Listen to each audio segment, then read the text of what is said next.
옛날 옛적 경주에서 20리쯤 떨어진 어느 고을에 송판서라는 양반이 살고 있었습니다.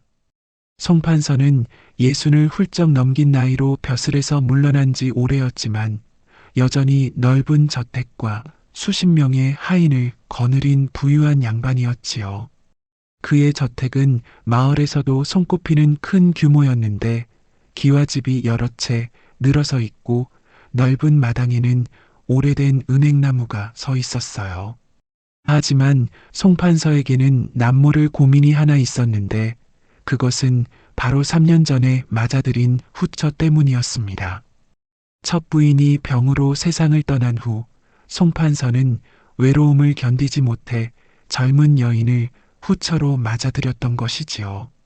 마님은 올해 25의 젊은 나이로 마을에서 소문난 절세미인이었어요. 달빛처럼 하얀 피부에 버들잎 같은 가는 눈매, 그리고 앵두알처럼 붉은 입술을 가진 그녀는 누가 봐도 천상의 선녀 같았습니다. 걸음걸이 하나하나가 우아했고 말씨도 부드러워 누구든 그녀를 보면 감탄을 금치 못했지요. 하지만 이 아름다운 마님의 가슴 속에는 누구도 알지 못하는 뜨거운 불길이 타오르고 있었습니다. 송판서는 나이가 많아 이미 남자로서의 기력이 쇠한 지 오래였습니다. 젊은 마님의 혈기를 감당하기에는 턱없이 부족했지요. 밤마다 마님은 홀로 침상에 누워 뒤척이며 자신도 이름 모를 갈증에 시달렸어요. 비단 이불을 뒤집어 쓰고 누워 있어도 마음은 편치 않았고 창밖의 달빛을 바라보며 한숨만 쉬곤 했습니다. 이것이 무슨 일인고, 내 마음이 어찌하여 이리도 허전한 것이냐. 마님은 속으로 중얼거리며 달빛 가득한 창밖을 바라보곤 했습니다. 고요한 밤, 마님의 마음은 바람에 흔들리는 등불처럼 불안하게 요동쳤지요. 겉으로는 고고하고 품이 있는 양반댁 마님이었지만 속으로는 무언가를 간절히 갈구하고 있었어요. 송판서는 나이 들어 일찍 잠자리에 들곤 했고 마님과의 대화도 거의 없었습니다. 그저 차를 마시며 옛날 이야기를 늘어놓거나 책을 읽다가 잠에 드는 것이 전부였지요. 마님은 그런 송판서를 바라보며 답답함을 느꼈지만 양반가의 마님으로서 내색할 수는 없었습니다. 그것이 무엇인지 정확히는 알 수 없었으나 분명한 것은 지금의 삶으로는 채워지지 않는 무언가가 있다는 것이었습니다. 마님은 하루하루를 그저 그렇게 보내면서도 마음 한편으로는 항상 무언가를 기다리고 있었어요. 아침에 일어나 세수를 하고 하녀들과 집안일을 의논하고 차를 마시고 그렇게 하루가 지나갔지만 마음속 공허함은 채워지지 않았습니다. 그러던 어느 봄날이었습니다. 장터에서 새로 들여온 머슴 하나가 송판서 댁에 들어왔는데 이 머슴의 이름이 바로 석주였어요. 석주는 28의 나이로 키가 장대하고 어깨가 넓어 보기에도 든든해 보였습니다. 얼굴은 햇볕에 그을렸으나 눈빛은 맑고 정직했으며 무엇보다 말을 다루는 솜씨가 일품이었지요. 송판서는 새로 산 명마들을 맡길 마부가 필요했는데 석주가 딱 제격이었던 것입니다. 장터에서 석주를 처음 본 순간부터 송판서는 마음에 들어했고 흔쾌히 그를 고용했지요. 저 머슴 제법 믿음직스러워 보이는구나. 마님이 석주를 처음 본 순간이었습니다. 마당에서 말을 손질하는 석주의 모습을 보며 마님은 왠지 모르게 가슴이 두근거리는 것을 느꼈어요. 그것은 단순히 새 머슴이 들어온 것에 대한 호기심이 아니었습니다. 뭔가 다른 낯선 감정이었지요. 마님은 자신도 모르게 창가에 서서 석주의 모습을 오래도록 바라보고 있었습니다. 석주가 마구간에서 말의 갈기를 빗질하는 모습을 보며 마님은 자신도 모르게 오랫동안 그를 바라보고 있었어요. 땀에 젖은 석주의 등판이 햇살 아래에서 반짝이는 모습이 왠지 마님의 마음을 어지럽게 만들었습니다. 석주의 움직임은 힘이 넘쳤고 말을 대하는 태도는 부드러우면서도 당당했어요. 이상하도다. 내가 어찌하여 이러는 것인고. 마님은 고개를 돌리며 자리를 피했지만 마음속 깊은 곳에서는 이미 작은 불씨 하나가 피어오르고 있었어요. 그 불씨는 앞으로 걷잡을 수 없는 큰 불길로 번져갈 운명이었습니다. 며칠이 지나자 마님은 유난히 석주의 일하는 모습을 자주 보게 되었어요. 아침 일찍 마구간에서 말을 손질하는 석주, 마당을 쓸고 물을 깃는 석주, 저녁 무렵 말에게 여물을 주는 석주. 마님의 눈에는 자꾸만 석주의 모습이 들어왔습니다. 이상하게도 다른 하인들은 눈에 들어오지 않고 오직 석주만 보였어요. 마님, 오늘은 날씨가 참으로 좋사옵니다. 하녀가 말을 걸어도 마님의 대답은 건성이었어요. 마님의 눈은 온통 창밖의 석주에게 고정되어 있었거든요. 석주가 무거운 물동이를 들어 올릴 때마다 그의 팔뚝 근육이 불끈불끈 솟아오르는 모습, 말을 타고 마당을 가로지를 때의 늠름한 자세, 이 모든 것이 마님의 가슴을 두근거리게 만들었습니다. 마님은 점점 석주에 대한 생각에 사로잡혀 갔어요. 밤에 잠자리에 들어도 석주의 모습이 눈앞에 아른거렸고, 낮에 차를 마시면서도 석주가 지나가는지 창밖을 살폈습니다. 바느질을 하다가도, 책을 읽다가도, 하녀들과 이야기를 나누다가도 석주 생각이 났어요. 내가 정녕 미쳐가는 것이 아니냐? 마님은 스스로에게 물었지만 이미 마음은 제어할 수 없는 곳으로 흘러가고 있었습니다. 가슴속에서 타오르는 불길은 날이 갈수록 더욱 거세지고 있었어요. 마님은 이런 자신의 마음을 숨기려 애썼지만 점점 더 어려워지고 있었습니다. 그의 여름은 유난히 장마가 길었습니다. 하늘에서는 며칠 동안 줄기차게 비가 내렸고 마당의 흙은 질퍽해졌으며 처마 끝에서는 빗물이 폭포처럼 쏟아져 내렸지요. 낮에도 어두컴컴했고 하늘은 잿빛 구름으로 뒤덮여 있었습니다. 이런 날씨에도 석주는 밖에서 묵묵히 일을 했어요. 비가 온다고 하여 말들을 내버려 둘 수는 없사옵니다. 석주는 비옷도 제대로 걸치지 않은 채 마구간을 오가며 말들을 돌보았습니다. 장마로 인해 말들이 병에 걸릴까 염려되어 더욱 세심하게 보살펴야 했거든요. 말굽을 점검하고 마구간의 습기를 제거하고 말들에게 마른 여물을 주는 일이 계속되었어요. 그날도 석주는 비에 흠뻑 젖은 채로 마구간에서 일하고 있었어요. 마님은 안방에서 차를 마시다가 우연히 창문 너머로 그 모습을 보게 되었습니다. 빗소리가 창문을 두드리는 가운데 마님은 차잔을 입술에 대고 있었지만 정작 차 맛은 느껴지지 않았어요. 장대비에 젖은 석주의 옷은 몸에 찰싹 달라붙어 있었고 그의 탄탄한 체격이 고스란히 드러나 보였어요. 근육질의 넓은 어깨와 굵은 팔뚝, 그리고 좁은 허리로 이어지는 몸매가 비에 젖어 더욱 선명하게 보였습니다. 비에 젖은 옷이 피부에 달라붙어 마치 조각상의 윤곽처럼 그의 몸의 선을 드러내고 있었어요. 마님은 찻잔을 든 손이 미세하게 떨리는 것을 느꼈어요. 숨소리가 거칠어지는 것 같았고 가슴이 답답했습니다. 저리 비에 젖으면 몸살이라도 날 텐데. 마님은 겉으로는 하인을 걱정하는 채 했지만 실제로는 다른 이유로 마음이 흔들리고 있었습니다. 석주가 무거운 여물통을 들어 올리며 힘을 쓸 때마다 그의 팔뚝 근육이 불끈불끈 솟아오르는 모습이 보였어요. 등 근육도 움직일 때마다 물결치듯 굴곡을 드러냈습니다. 비에 젖어 윤기가 흐르는 석주의 피부는 마치 조각상처럼 아름다웠습니다. 마님은 자신도 모르게 숨을 멈추고 그 광경을 지켜보았어요. 가슴 깊은 곳에서 뭔가 뜨겁고 낯선 감정이 치솟아 오르는 것을 느꼈습니다. 그것은 지금까지 한 번도 경험해보지 못한 강렬한 감정이었지요. 마님의 얼굴에는 홍조가 떠올랐고 몸이 뜨거워지는 것 같았어요. 마치 안에서 불이 타오르는 듯한 느낌이었습니다. 아니로다. 이런 마음을 품어서는 아니 되느니. 마님은 고개를 돌리려 했지만 눈은 계속해서 석주에게 고정되어 있었어요. 석주가 일을 마치고 처마 밑으로 피하는 모습을 보며 마님은 괜히 아쉬운 마음이 들었습니다. 더 보고 싶었고 더 가까이서 보고 싶었어요. 바로 그 순간이었어요. 석주가 젖은 웃옷을 벗어 짜기 시작했습니다.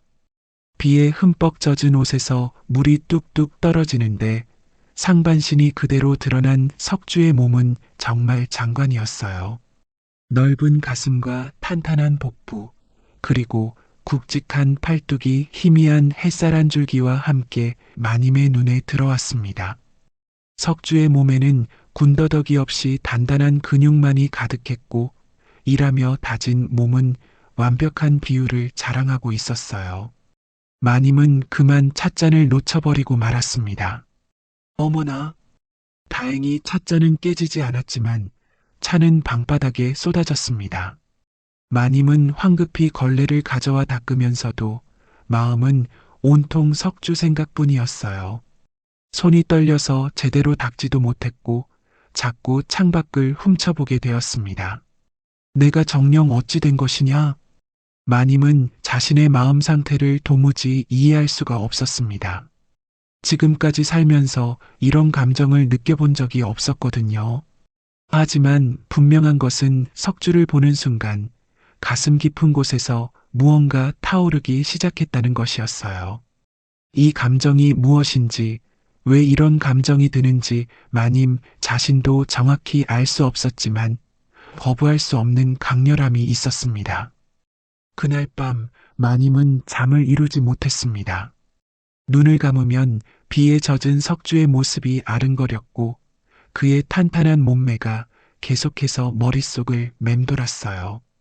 옷을 벗고 물을 짜던 그 모습, 근육의 굴곡, 윤기 나는 피부, 모든 것이 생생하게 떠올랐습니다. 이래서는 아니 되는데. 마님은 베개를 뒤척이며 중얼거렸지만 이미 마음속 불길은 활활 타오르기 시작한 뒤였습니다. 송판서가 곁에서 코를 골며 자고 있었지만 마님의 마음은 전혀 다른 곳을 향하고 있었어요. 마님은 송판서를 바라보았지만 아무런 감정도 느껴지지 않았습니다. 오히려 답답함만 더욱 커질 뿐이었어요. 며칠 동안 마님은 석주를 멀리하려고 애를 썼습니다. 창가에 앉지도 않고 마당 쪽을 보지도 않으려 했어요. 하지만 그럴수록 석주에 대한 생각은 더욱 강렬해졌습니다. 보지 않으려 할수록 더 보고 싶어졌고 생각하지 않으려 할수록 더 생각이 났어요. 마님, 오늘 저녁 진지는 무엇으로 올릴까요? 하녀가 물어도 마님은 제대로 대답을 하지 못했어요. 머릿속은 온통 석주 생각뿐이었거든요. 석주는 지금 무엇을 하고 있을까? 말들은 잘 돌보고 있을까? 저녁은 제대로 먹었을까? 혹시 비에 젖어 몸살은 나지 않았을까?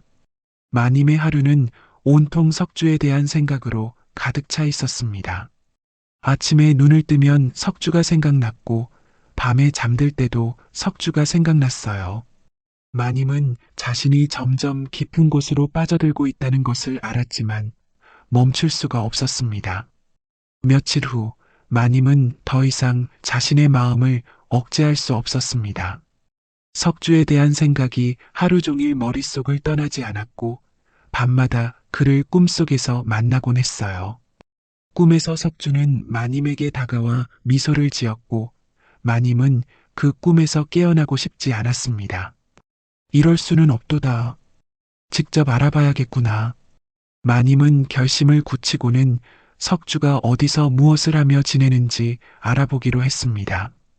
석주는 보통 해질 무렵이면 하루 일과를 마치고 뒷산 쪽으로 사라지곤 했어요. 마님은 그 모습을 며칠 동안 지켜본 후 마침내 따라가기로 결심했습니다. 마님은 하녀들에게 들키지 않게 조심스럽게 석주의 뒤를 따라갔습니다. 저녁 노을이 지는 시각, 마님은 평소 입지 않던 소박한 옷을 걸치고 석주의 뒤를 밟았어요. 가슴이 두근거렸고 발소리가 들릴까봐 조심스럽게 걸었습니다.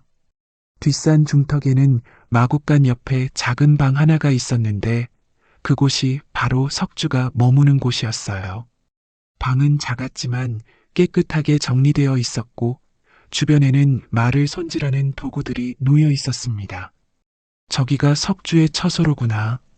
마님은 나무 뒤에 숨어서 그 작은 방을 살펴보았습니다. 마님의 가슴은 두근두근 뛰었어요. 이제 곧 석주를 만날 수 있을 거라는 생각에 설렘과 긴장이 동시에 밀려왔습니다.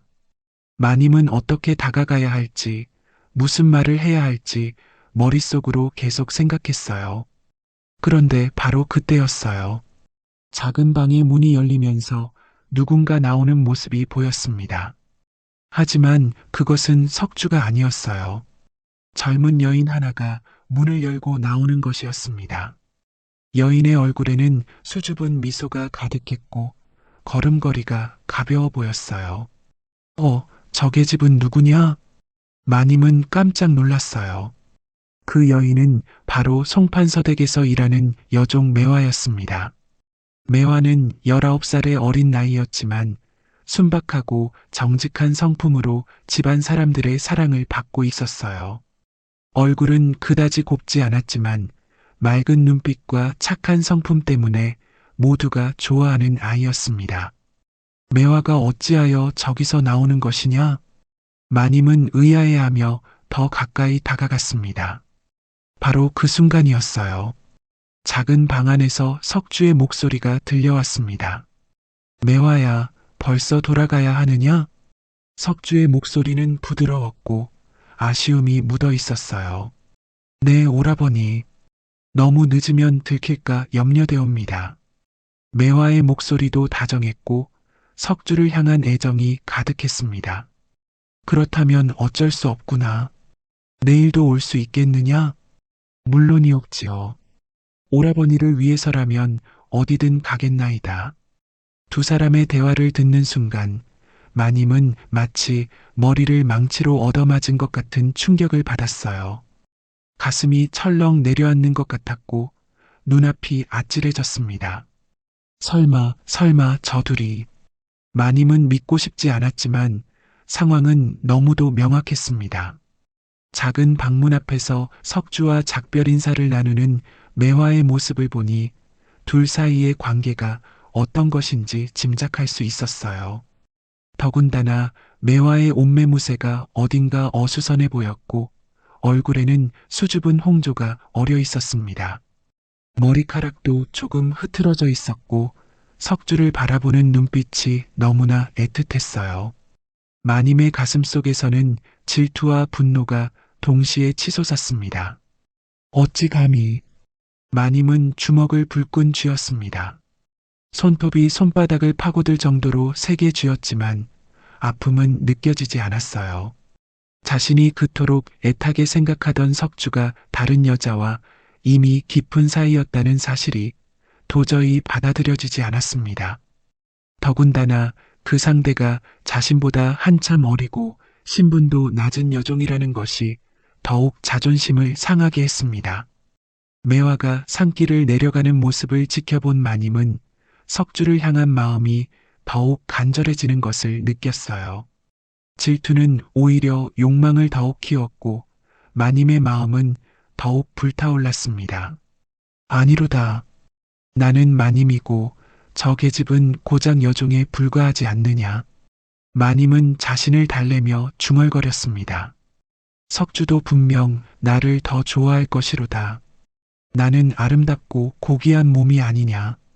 하지만 마음 한편으로는 불안함이 계속 자리 잡고 있었어요.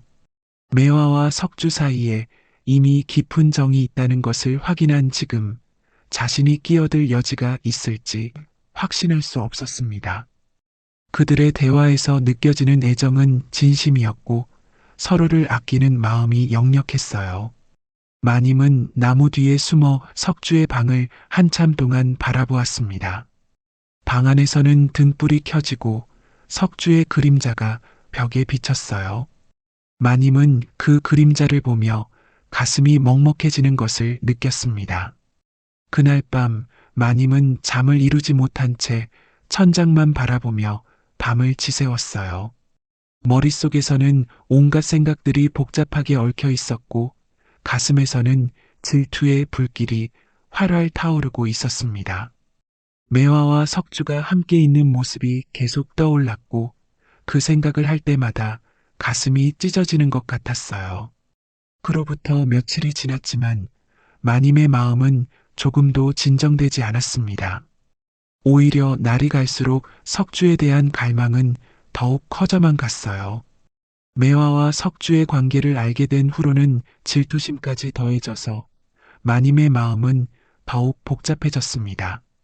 내가 어찌하여 이래야 하는 것이냐? 나는 당당한 양반 마님인데. 마님은 하루에도 수십 번씩 이런 생각을 했지만 석주를 향한 마음은 도저히 억누를 수가 없었어요. 매화를 볼 때마다 마님의 가슴에는 질투가 타올랐고 석주를 볼 때마다 욕망이 치솟았습니다. 그러던 어느 날 밤이었습니다. 송판서가 친구들과 술자리를 갖기 위해 밤늦게 외출을 했어요. 집안은 고요했고 하인들도 모두 잠든 시간이었습니다. 달빛만이 고요한 마당을 비추고 있었고 가끔 바람에 나뭇잎이 바스락거리는 소리만 들렸어요. 마님은 침상에 누워 있었지만 도저히 잠이 오지 않았어요. 송판서가 나간 후로 마님의 마음은 더욱 불안해졌고 석주에 대한 생각이 더욱 강렬해졌습니다. 오늘은 기회로다. 마님은 용기를 내어 자리에서 일어났습니다. 더 이상 이 갈증을 참을 수 없다고 생각했어요. 마님은 거울 앞에 서서 자신의 모습을 살폈습니다. 머리를 다시 빗고 옷매무새를 가다듬고 입술에 연지를 살짝 발랐어요. 마님은 조용히 방문을 열고 복도로 나왔습니다. 달빛이 희미하게 마당을 비추고 있었고 온 세상이 고요한 밤이었어요. 마님은 발걸음을 옮겨 석주가 거처하는 작은 방으로 향했습니다. 가슴은 두근두근 뛰었고 손바닥에는 긴장 때문에 땀이 맺혔어요. 마당을 가로지르는 동안 마님의 마음은 복잡했습니다. 가야 할까 말아야 할까? 하지만 발걸음은 이미 석주의 방을 향하고 있었어요. 뒷산으로 향하는 길은 어두웠지만 마님은 낮에 한번 와봤기 때문에 길을 알고 있었습니다. 정녕 이래도 되는 것일까? 마님은 잠시 망설였지만 이미 마음은 굳게 결심한 상태였습니다. 석주의 방 앞에 다다른 마님은 살짝 문틈으로 안을 들여다보았어요. 석주는 등불 하나만 켜놓은 채 혼자서 무언가를 하고 있었습니다. 말 고삐를 손질하고 있는 것 같았어요. 석주야. 마님은 작은 목소리로 그의 이름을 불렀어요. 석주는 깜짝 놀라며 고개를 돌렸습니다. 마님이 이런 밤중에 자신의 방 앞에 서 있다는 것이 믿기지 않았어요. 마님, 이런 밤 늦은 시각에 웬일이시옵니까? 석주는 황급히 일어나 무릎을 꿇었어요. 마님의 갑작스러운 방문에 당황한 기색이 역력했습니다. 손에 들고 있던 고삐를 놓치고 얼굴에는 놀람과 당혹감이 가득했어요. 일어나거라, 석주야. 마님은 평소와 다른 부드러운 목소리로 말했어요. 마님의 목소리에는 애원하는 듯한 떨림이 있었습니다. 소인이 무슨 잘못을 저질렀사옵니까? 이렇게 밤늦게 찾아오시다니. 잘못한 것은 없느니라. 마님은 잠시 말을 멈추고 석주를 바라보았습니다. 등불 아래에서 보는 석주의 얼굴은 더욱 남성적이고 매력적으로 보였어요. 그을린 피부에 당황한 표정이 역력했지만 그 모습마저 마님에게는 매력적으로 보였습니다. 다만 나에게는 너의 도움이 필요하도다. 도움이라 하시면 내 마음이 너무도 답답하구나. 이 답답함을 달래줄 수 있는 사람은 오직 너뿐이로다. 마님의 말에 석주는 더욱 당황했습니다. 마님의 눈빛이 평소와 다르다는 것을 느꼈기 때문이에요. 마님의 눈에는 뭔가 간절한 것이 담겨 있었고, 목소리도 평소와 달리 떨리고 있었어요. 마님 소인은 나는 양반 마님이로되 그 이전에 하나의 여인이로다. 마님은 한 걸음 더 가까이 다가갔어요. 석주는 뒤로 물러서려 했지만 이미 벽에 등이 닿아 있었습니다. 너도 알고 있지 않느냐? 송판서는 이미 늙으셔서 나의 마음을 헤아려 주지 못한다는 것을. 석주는 마님의 말을 들으며 가슴이 쿵쿵 뛰는 것을 느꼈어요. 마님의 아름다운 얼굴이 등불빛에 더욱 곱게 보였고 그녀에게서 풍겨오는 향기가 석주의 정신을 어지럽게 만들었습니다.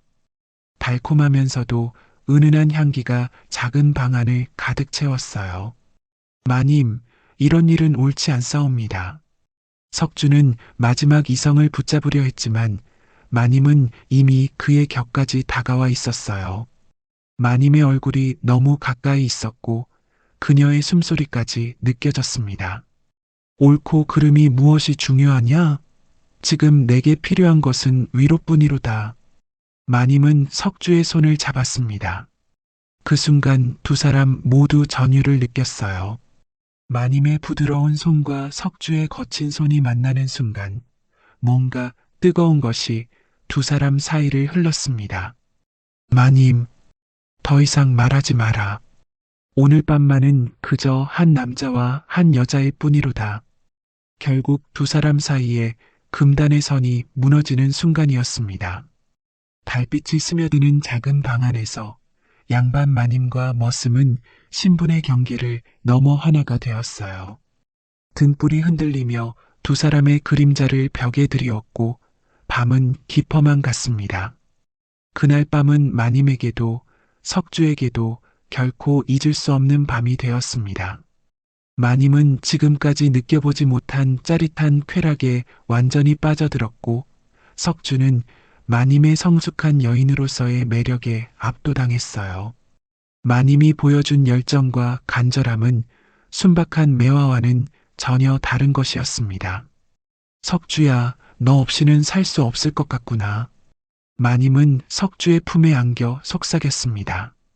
석주도 처음에는 두려움과 죄책감에 떨었지만 점점 마님의 매력에 사로잡혀 갔어요.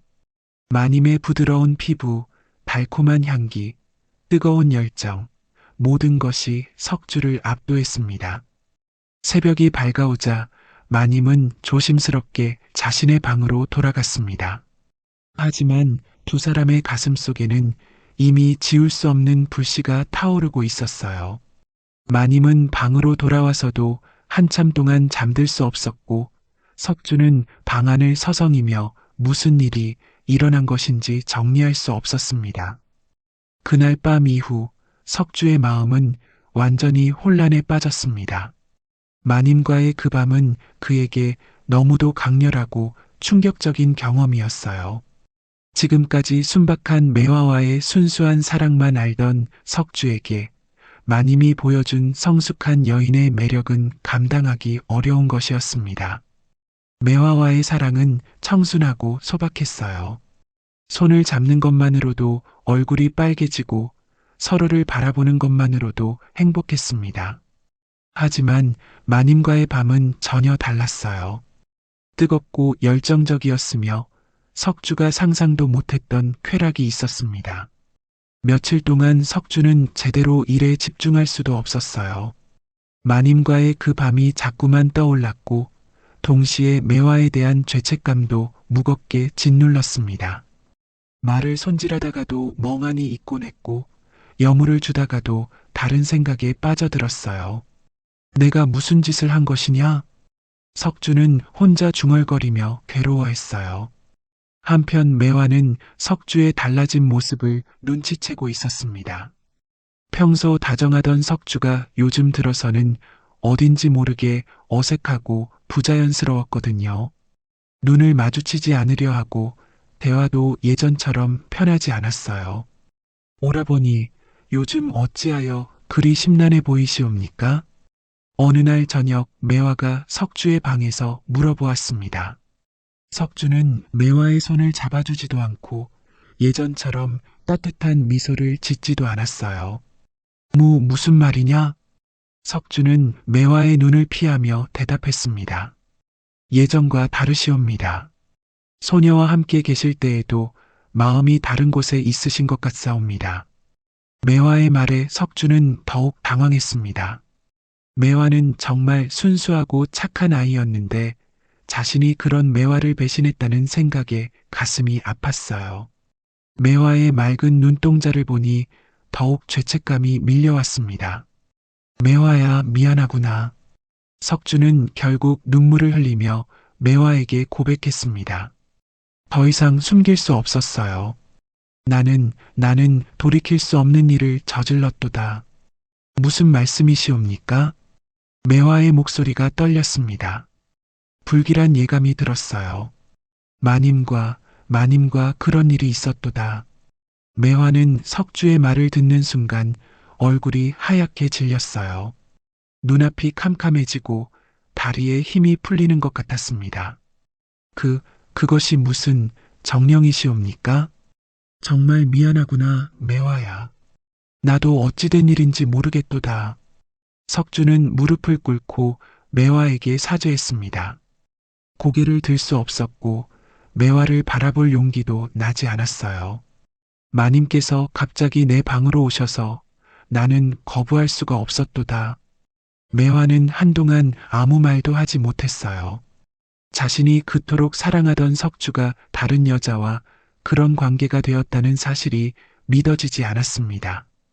더군다나 그 상대가 마님이라니 눈물이 주르륵 흘러내렸지만 매화는 소리내어 울지 않았어요. 오라버니께서 정녕 그런 일을. 매화의 목소리는 떨리고 있었어요. 미안하구나. 정말 미안하도다. 석주는 계속 사죄했지만 이미 엎질러진 물이었습니다. 말로 되돌릴 수 있는 일이 아니었어요. 그렇다면 이제 저와는 아니로다, 매화야. 너를 사랑하는 마음은 변치 않았도다. 하지만 석주의 말은 설득력이 없었어요. 실제로 석주 자신도 마님의 매력에 점점 더 빠져들고 있다는 것을 느끼고 있었거든요. 마님과의 그 밤 이후 석주의 마음은 이미 변하고 있었습니다. 거짓말이옵니다. 매화는 눈물을 흘리며 일어났습니다. 눈물이 볼을 타고 흘러내렸지만 매화는 닦지도 않았어요. 오라버니는 이미 달라지셨사옵니다. 저를 보는 눈빛도 저를 대하는 태도도 모든 것이 변하였사옵니다.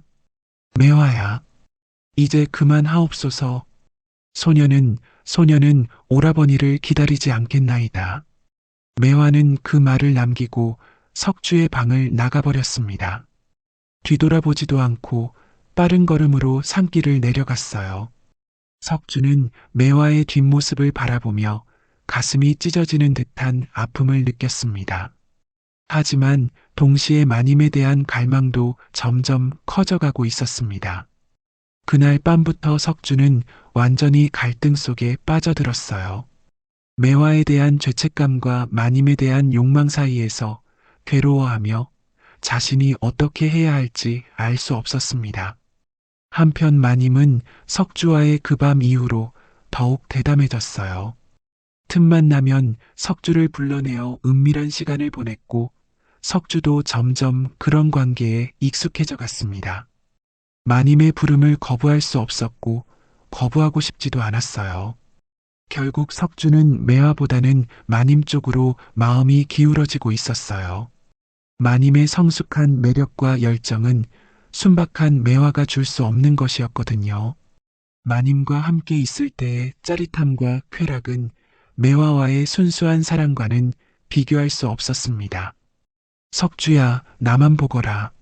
마님은 석주를 품에 안으며 속삭였습니다. 마님, 너는 이제 나의 것이로다. 석주는 더 이상 저항할 수 없었습니다. 마님의 달콤한 유혹에 완전히 빠져들고 있었어요. 매화에 대한 미안함은 있었지만 마님을 거부할 수 없었습니다. 매화가 석주와 마님의 관계를 알게 된 후 며칠 동안 울기만 했습니다. 일도 제대로 하지 못하고 밥도 제대로 먹지 않았어요. 얼굴은 수척해졌고 눈은 늘 부서 있었습니다. 그 모습을 지켜본 사람이 있었으니 바로 김부자였습니다. 김부자는 인근 마을에서 가장 부유한 사람 중 하나였는데 평소 매화의 순박하고 착한 모습을 눈여겨보고 있었어요. 김부자는 송판서댁에 일이 있어 자주 드나들었는데 매화의 변한 모습을 보고 무슨 일이 있는지 짐작할 수 있었습니다. 저 아이가 어찌하여 저리 슬퍼하고 있는 것이냐? 김부자는 매화에게 다가가서 물어보았습니다. 김부자는 40 중반의 나이로 인자한 얼굴을 하고 있었어요. 아무것도 아니옵니다. 매화는 황급히 눈물을 닦았지만 김부자는 이미 모든 것을 눈치채고 있었어요. 김부자는 세상 물정을 잘 아는 사람이었고 송판서댁 안에서 무슨 일이 벌어지고 있는지 대충 알고 있었습니다. 혹시 석주 때문이냐? 김부자의 말에 매화는 깜짝 놀랐습니다. 고개를 들어 김부자를 바라보니 김부자의 눈빛은 따뜻했어요. 어찌하셨사옵니까? 다 보였느니라. 마님과 석주가 어떤 사이인지 말이야. 김부자는 한숨을 쉬며 말했어요. 송판서댁의 하인들 사이에서도 이미 소문이 돌고 있었고 김부자의 귀에도 들어온 터였습니다. 그런 일에 휘말려서는 아니 되느니라. 결국 상처 입는 것은 너 같은 순진한 아이뿐이로다. 매화는 김부자의 말을 들으며 더욱 슬퍼졌어요. 자신의 처지가 얼마나 비참한지 새삼 깨달았기 때문입니다. 자신은 고작 여종에 불과하고 석주는 마님에게 빠져들었으며 자신에게 남은 것은 아무것도 없었어요. 부자님, 소녀는 어찌해야 하옵니까? 매화의 목소리는 절망으로 가득 차 있었습니다. 일단 이 집을 떠나는 것이 좋겠구나. 내가 도와주겠노라. 김부자는 매화를 불쌍히 여겨 자신의 집으로 데려가기로 결심했어요. 이 집에 있으면 매화는 계속 상처받을 것이 분명했고 새로운 시작이 필요했습니다. 며칠 후 송판서는 갑자기 매화를 김부자 댁에 팔아넘긴다고 발표했습니다. 김부자가 송판서에게 제안을 한 것이었고 송판서도 흔쾌히 승낙했어요. 사실 마님이 송판서에게 매화를 내보내라고 은근히 압력을 넣은 것도 있었습니다. 매화는 이제 김부자 댁에서 일하게 될 것이로다. 이 소식을 들은 석주는 당황했지만 마님을 택한 이상 매화를 붙잡을 수는 없었어요. 석주는 매화가 떠나는 날 멀리서 그 모습을 지켜보았습니다. 매화는 작은 보따리 하나를 들고 송판서 댁을 떠났고 석주를 돌아보지도 않았어요. 마님은 오히려 매화가 떠나는 것을 반겼습니다. 이제 석주를 완전히 독차지할 수 있다고 생각했거든요. 방해물이 사라진 것이죠. 잘 되었구나. 이제 우리 사이를 방해할 사람도 없겠네. 마님은 석주에게 속삭였어요. 하지만 석주의 마음 한편에는 매화에 대한 미안함과 안타까움이 남아 있었습니다. 매화의 마지막 모습이 자꾸 떠올랐고 그녀가 흘렸을 눈물이 가슴 아팠어요. 매화야, 미안하구나. 석주는 마음속으로 매화에게 사과했지만 이미 선택은 끝난 뒤였어요. 매화가 떠난 후 마님과 석주의 관계는 더욱 대담해졌습니다. 이제 눈치 볼 사람도 없다고 생각한 마님은 낮에도 석주를 불러들이곤 했어요. 송판서가 외출한 틈을 타서 마님은 석주와 은밀한 시간을 보냈습니다. 하인들도 눈치를 채고 있었지만 감히 입 밖에 내지는 못했어요. 석주야, 이리 오거라. 마님, 대낮인데. 괜찮도다. 판서께서는 고을 원님께 가셨으니 저녁 때까지는 돌아오지 않으실 것이로다. 마님은 석주를 방으로 끌어들였어요. 두 사람은 대낮에도 서슴없이 금지된 사랑에 빠져들었습니다. 마님의 욕망은 점점 더 커져만 갔고 석주도 그 욕망에 휩쓸려 갔어요. 이런 무분별한 행동이 계속되자 집안 하인들 사이에서도 수군거림이 시작되었어요. 모두가 알고 있었지만 아무도 말하지 못했습니다. 마님과 석주가 수상하지 않으냐? 그러게 말이로다. 요즘 자주 함께 있는 것을 보았느니라. 조심해야 할 텐데 언젠가는 들통날 것이로다. 하지만 누구도 감히 입 밖에 내지는 못했습니다. 양반 마님에 대한 험담은 목숨을 걸어야 하는 일이었거든요. 하인들은 그저 조심스럽게 수군거릴 뿐이었어요. 마님과 석주는 점점 더 대담해졌습니다. 밤은 물론이고 낮에도 심지어는 집 밖에서도 만나곤 했어요. 두 사람은 이미 분별력을 완전히 잃어버린 상태였습니다. 욕망에 눈이 멀어 위험을 감지하지 못하고 있었어요. 석주야, 우리 영원히 함께 하자구나. 마님, 나는 너 없이는 살 수 없도다. 마님의 집착은 날이 갈수록 심해졌고 석주도 그런 마님에게서 벗어날 수 없었어요. 두 사람은 깊은 수렁에 빠져들고 있었지만 그것을 깨닫지 못하고 있었습니다. 매화가 김부자 댁으로 떠난 후 마님과 석주는 완전히 자제력을 잃었습니다. 송판서가 없는 틈을 타서 대낮에도 은밀한 만남을 갖곤 했는데 점점 더 대담해져 갔어요. 이제는 아예 송판서가 집에 있는 날에도 몰래 만나곤 했습니다. 그러던 어느 가을날이었습니다. 마님과 석주는 집 뒤편 대나무 숲에서 만나고 있었어요. 대나무 숲은 울창해서 밖에서는 안이 잘 보이지 않았고 두 사람은 그곳을 은밀한 장소로 여겼습니다. 여기서는 아무도 우리를 보지 못할 것이로다. 마님은 석주의 손을 잡고 대나무 숲 한가운데로 들어갔습니다. 가을 햇살이 따스하게 내리쬐는 조용한 오후였고 두 사람은 서로를 더욱 간절히 원하고 있었어요. 대나무 잎이 바람에 흔들리며 사각거리는 소리만 들렸습니다. 마님, 이렇게 밝은 대낮인데 괜찮겠사옵니까? 괜찮도다. 판서께서는 고을 원님께 가셨으니 저녁 때까지는 돌아오지 않으실 것이로다.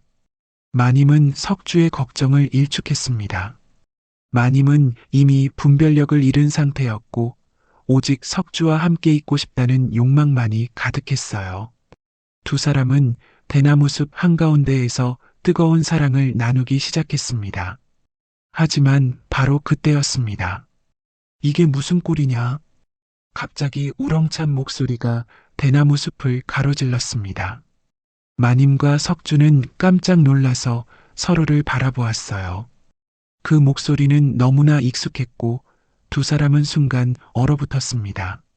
저 목소리는 그곳에 나타난 사람은 바로 송판서였습니다. 예정보다 일찍 돌아온 송판서가 집 뒤편을 지나다가 이상한 기척을 느끼고 온 것이었어요. 송판서의 얼굴은 이미 분노로 새빨개져 있었고 온몸이 떨리고 있었습니다. 그리고 송판서 옆에는 김부자도 함께 있었습니다. 김부자는 송판서와 함께 고을 원림에서 돌아오는 길이었는데 우연히 이 장면을 목격하게 된 것이죠. 김부자의 얼굴에도 충격과 안타까움이 가득했어요. 판서님, 저희는 마님은 황급히 옷매무새를 바로잡으며 변명을 하려 했지만 이미 늦은 뒤였어요. 송판서의 얼굴은 분노로 일그러져 있었고 김부자는 한숨을 쉬며 고개를 저었습니다. 현장을 목격당한 이상 어떤 변명도 소용없었어요. 이런 추악한 일이. 송판서는 분노를 주체하지 못하고 떨고 있었어요. 자신의 아내가 머슴과 간통을 저지르는 현장을 직접 목격한 충격은 이루 말할 수 없었습니다. 송판서는 지팡이를 짚고 있었는데 그 지팡이가 떨릴 정도로 분노하고 있었어요. 당장 저 간부놈을 결박하라. 송판서의 명령에 따라 몰려온 하인들이 석주를 붙잡았어요. 석주는 저항하지 않고 순순히 결박을 당했습니다. 이미 모든 것이 끝났다는 것을 깨달았기 때문이에요. 석주의 얼굴에는 체념이 가득했습니다. 마님께서는 어찌하실 것이옵니까? 하인 중 하나가 조심스럽게 물어보았습니다. 모두가 송판서의 반응을 조심스럽게 살피고 있었어요. 마님도 마찬가지로다.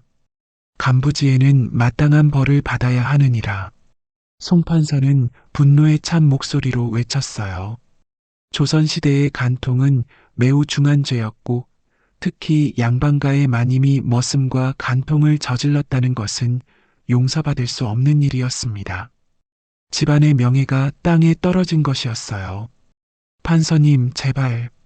마님은 무릎을 꿇고 사정했지만 송판서는 들으려 하지 않았어요. 송판서는 마님을 쳐다보지도 않고 고개를 돌렸습니다. 당장 관아에 신고하여 법에 따라 처리하겠노라. 결국 마님과 석주는 모두 관아에 끌려가게 되었습니다. 하인들이 두 사람을 결박하여 끌고 가는 모습을 마을 사람들이 모두 지켜보았어요. 송판서 댁의 스캔들은 순식간에 마을 전체로 퍼져나갔습니다. 김 부자는 이 광경을 지켜보며 안타까운 마음이 들었어요. 특히 매화가 얼마나 상처받았을지 생각하니 마음이 아팠습니다. 매화가 이 소식을 듣게 되면 또다시 가슴 아파할 것이 분명했어요. 역시 매화를 우리 집으로 데려온 것이 잘한 일이로구나. 김 부자는 속으로 중얼거렸어요. 만약 매화가 아직 이 집에 있었다면 이런 추악한 광경을 직접 목격했을지도 모르는 일이었거든요. 김 부자는 매화를 보호한 것에 대해 다행으로 여겼습니다. 며칠 후 마님과 석주는 간통죄로 곤장을 맞고 옥에 갇히게 되었습니다. 조선시대의 법에 따르면 간통을 저지른 남녀는 모두 엄벌에 처해졌는데 특히 신분 차이가 나는 경우에는 더욱 가혹한 처벌이 내려졌어요. 관아의 뜰에는 많은 사람들이 모여 구경을 했고 마님과 석주는 사람들 앞에서 공개적으로 곤장을 맞았습니다. 마님은 비명을 지르며 울었고 석주는 이를 악물고 참았어요. 석주는 곤장 80대를 맞고 유배형에 처해졌고 마님은 곤장 50대를 맞은 후 평생 외부 출입을 금지당했습니다. 마님은 송판서 댁에 유폐되어 평생을 감금된 채 살아야 했어요. 그렇게 한때 뜨겁게 사랑했던 두 사람의 운명은 비참한 결말을 맞게 되었어요. 욕망에 눈이 멀어 분별력을 잃은 대가는 참혹했습니다. 한편 김부자 댁으로 간 매화는 새로운 삶을 시작하고 있었습니다. 김부자는 마을에서 혹독하다는 소문과는 달리 실제로는 매우 의롭고 정의로운 사람이었어요. 김부자는 부유했지만 교만하지 않았고 하인들을 존중하며 대했습니다. 매화를 데려온 것도 단순히 일꾼이 필요해서가 아니라 그녀의 순박함을 아끼고 보호해주고 싶었기 때문이었습니다. 김부자는 매화를 보며 자신의 딸을 떠올렸고 매화가 행복하기를 진심으로 바랐어요. 매화야, 이제부터는 마음 편히 지내거라. 김부자는 매화를 딸처럼 아껴주었어요. 김부자 댁의 생활은 송판서 댁과는 완전히 달랐습니다. 따뜻하고 인정이 넘쳤어요. 고맙사옵니다, 부자님. 매화는 송판서 댁에서의 고통스러운 기억들을 조금씩 잊어가고 있었습니다. 김부자 댁의 생활은 이전과는 완전히 달랐어요. 하루 세 끼를 제대로 먹을 수 있었고 휴식 시간도 충분했으며 무엇보다 마음이 편안했습니다.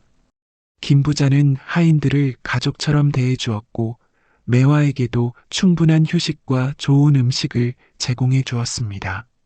매화는 점점 얼굴에 생기가 돌기 시작했고 웃음도 되찾았어요. 부자님, 어찌하여 소녀에게 이렇게 잘해주시옵니까?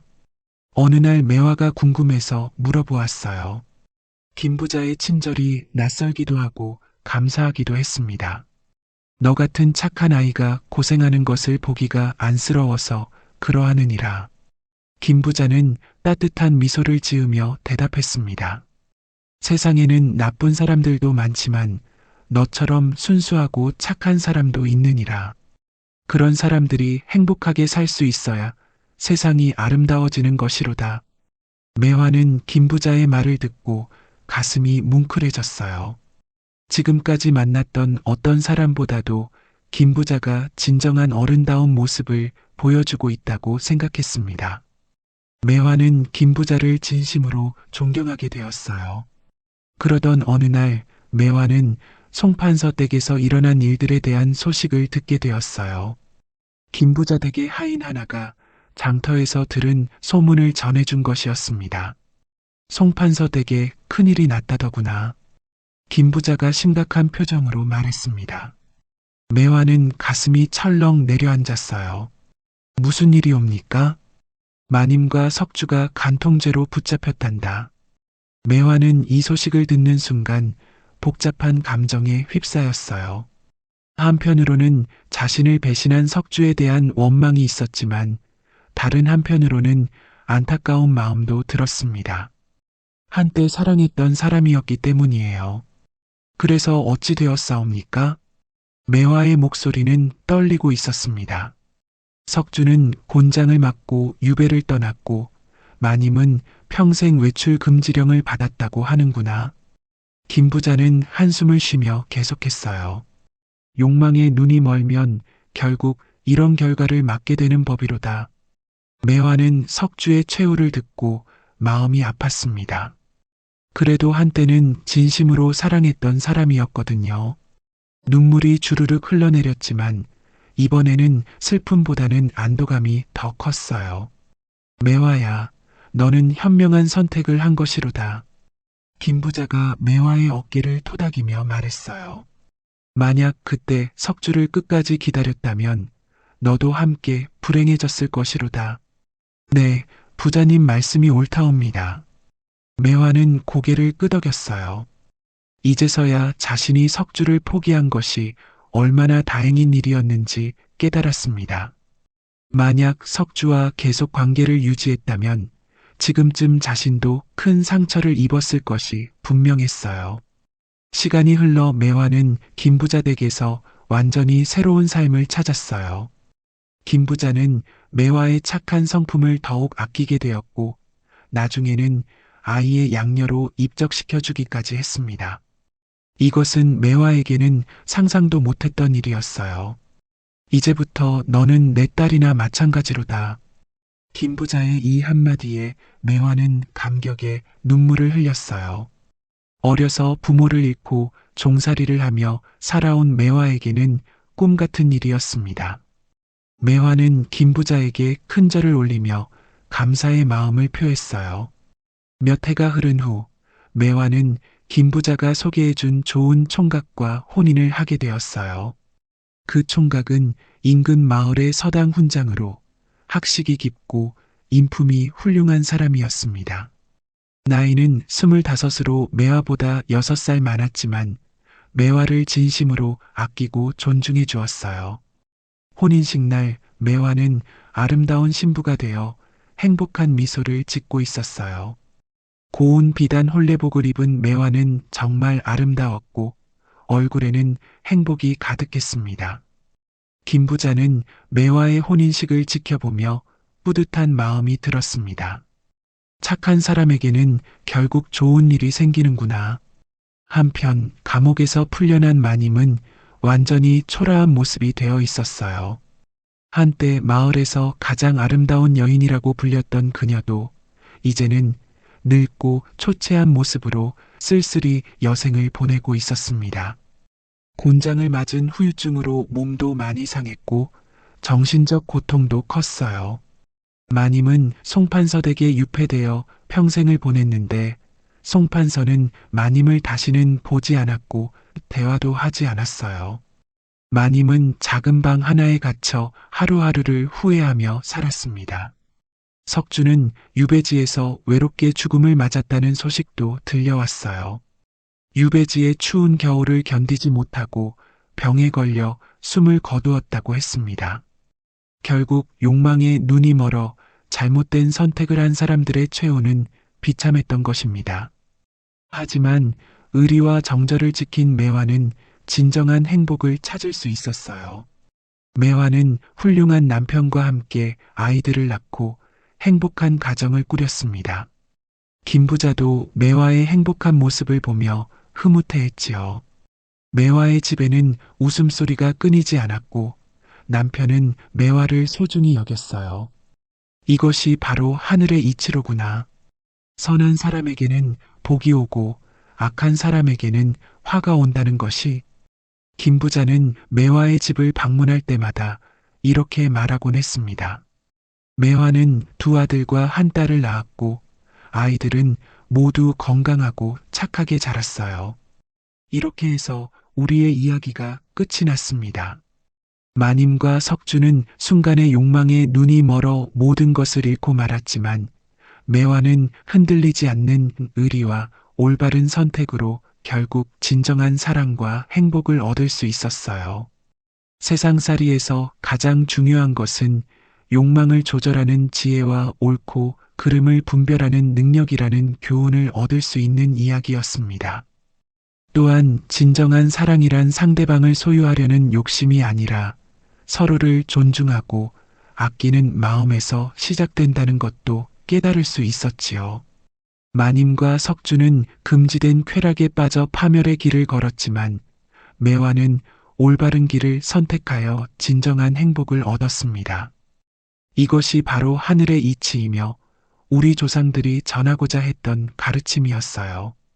오늘의 조선시대 야담이 재미있으셨다면 구독과 좋아요, 그리고 알림 설정 꼭 부탁드립니다. 다음에도 더욱 흥미진진한 우리 조상들의 이야기로 찾아뵙겠습니다. 감사합니다.